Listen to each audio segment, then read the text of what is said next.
Today, the New York Rangers lost 4-0 to the New Jersey Devils. It was just one of the most pathetic and embarrassing losses I think that the team has ever faced at such a pivotal time. And they are not going to make the playoffs this year, the New York Rangers. And it's pathetic because it's not like it's the Western Conference where you have to be like 11 or 12 games above 500 to make the playoffs like the Calgary Flames are trying to do.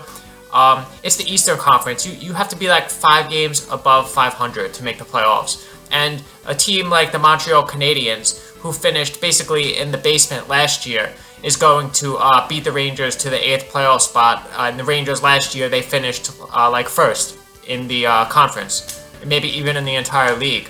But all along, the Rangers have basically had the same team since 2020. And remember in 2020, they had that shortened season and then the extended playoffs, and the Rangers did very badly that year. The main problem with the Rangers, though, is that they lack like identity, and the Rangers lack character. They don't have enough grit. They can't claw back once they've started to lose. Maybe they have their arena.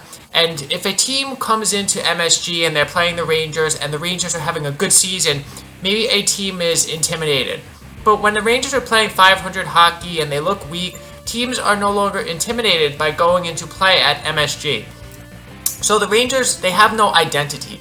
People can like make fun of the Islanders, but at least the Islanders had their identity line. The Islanders had a style of play that they stuck to year after year.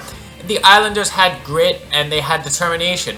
The Rangers, they have a few flashy goal scorers that aren't even top level talent, and they're undersized. Another problem with the Rangers team is that they don't have enough size, they don't have enough toughness, and they brought in Matt Rempe, but Matt Rempe is too wild, too inexperienced, and he's also flagrant when he does boarding penalties on people. He's not mature enough as a player yet. So the Rangers are lacking in size, they're lacking in determination, they're lacking in character. They have goal scorers, but their goal scorers aren't top-level talent enough. And then you have their goalie, Shesterkin. Now, usually when we judge sports players, we magnify their mistakes and then we take into account their successes. That's a general thing that people do. With Shesterkin, on the other hand, though, it seems that people magnify his successes and look past all of his failings.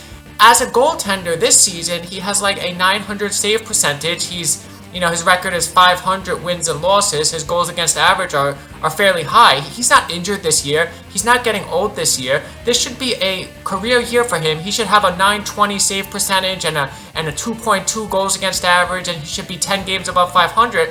Jonathan Quick is basically playing better than Shesterkin.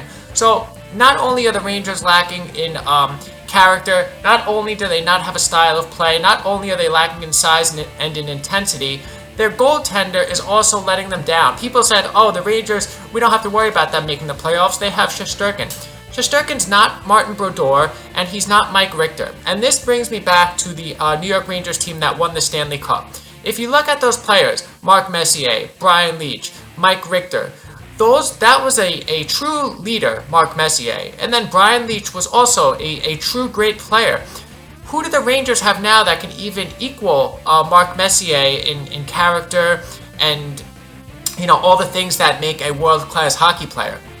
They don't have it. The Rangers lack identity, and it's just a matter of time before they were shown to be not a top-level team. So the Rangers aren't going to make the playoffs this year.